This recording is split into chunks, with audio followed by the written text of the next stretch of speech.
Il n'accueillait que des femmes. Des murs peints, blanc cassé, un fauteuil éléphant en cuir brun et une méridienne en guise de divan. Un épais tapis de laine au motif Kandinsky qui vous donnait l'impression de marcher sur des nuages. Une bibliothèque vitrée dans laquelle il avait soigneusement placé ses ouvrages de référence et surtout son fameux bureau art déco à caisson sous lequel, à l'abri des regards, il avait coutume de se déchausser. J'aperçois dans la brouette un tas de cendres. Dans la lumière de l'aube, cette masse forme une tache pâle qui rappelle le visage de la fille.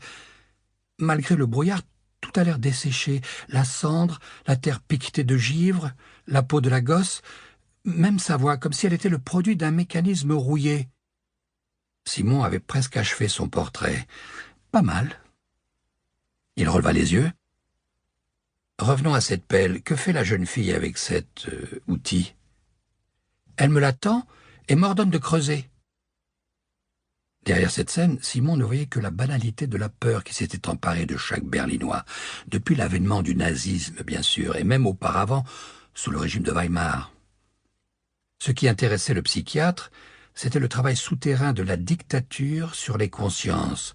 Le NSDAP, le parti nazi, ne se contentait pas de contrôler les cerveaux éveillés, il s'insinuait dans le monde des rêves, sous la forme d'une pure terreur. Que faites-vous alors? Je creuse. Bizarrement, je ne réalise pas tout de suite qu'il s'agit de ma propre tombe. Ensuite, quand le trou est assez profond, je comprends la situation.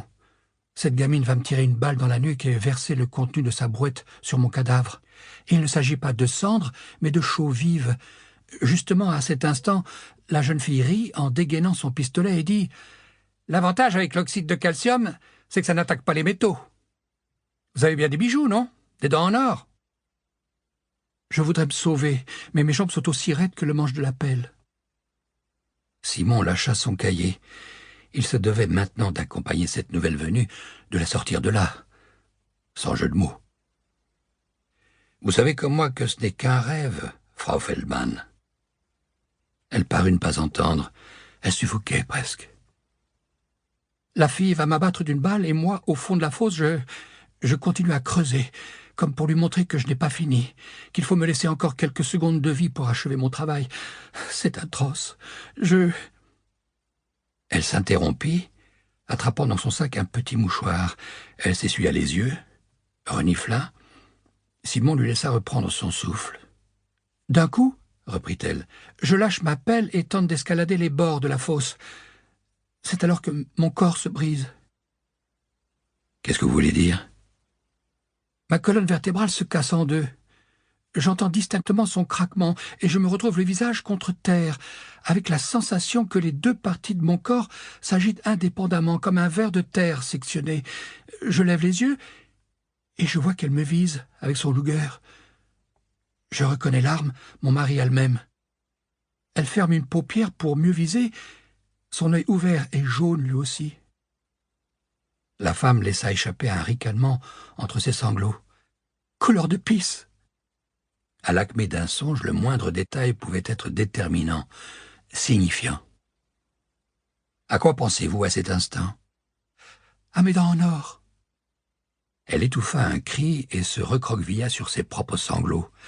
Simon nota qu'elle portait un tailleur qu'il avait lui-même remarqué au Kaufhaus des Westens. Tout ça était de bon augure.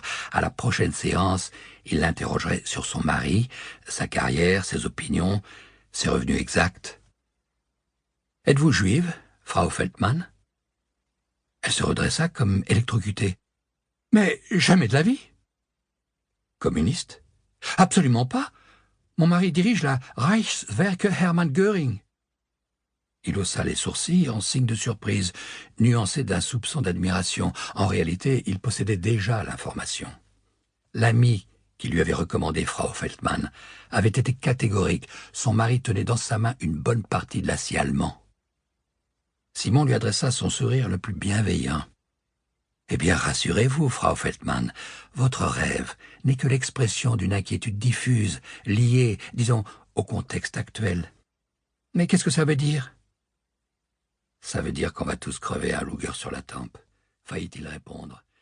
Pour continuer à écouter ce livre audio gratuitement, cliquez sur le lien dans la description et vous pourrez l'écouter en entier sans frais grâce à l'essai de 30 jours d'Audible.